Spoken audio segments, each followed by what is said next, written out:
All's quiet now because the protest only lasted 17 minutes. But take a look at this video from earlier at 10 o'clock. About half of the student body, according to estimates by administrators, anywhere from 40 to 50% of the student body of this school of 2,000 exited the school building. Some of them demonstrated in front of the school. Others went down to a track behind the school. And the school allowed this to happen on the condition that the students keep it peaceful, keep it orderly, and that they return to class when the school bell rang 17 minutes into the protest, which is exactly what these students did, Sandra.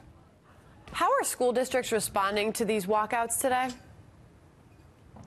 It varies from district to district. Even here in Metro Atlanta, you had very different responses from adjacent school districts. Right now, I'm in DeKalb County, which is allowing protests under certain conditions.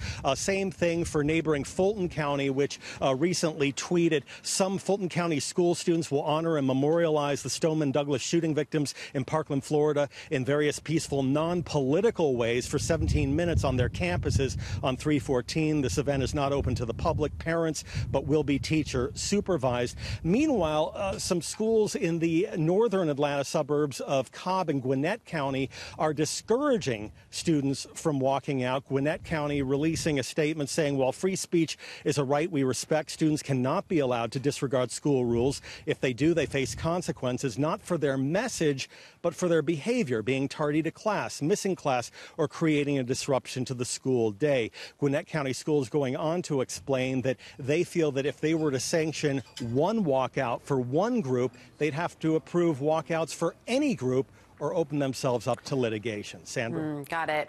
Those students now in Washington making their way to the Capitol. Jonathan, Serrie, thank you from the update there in Georgia.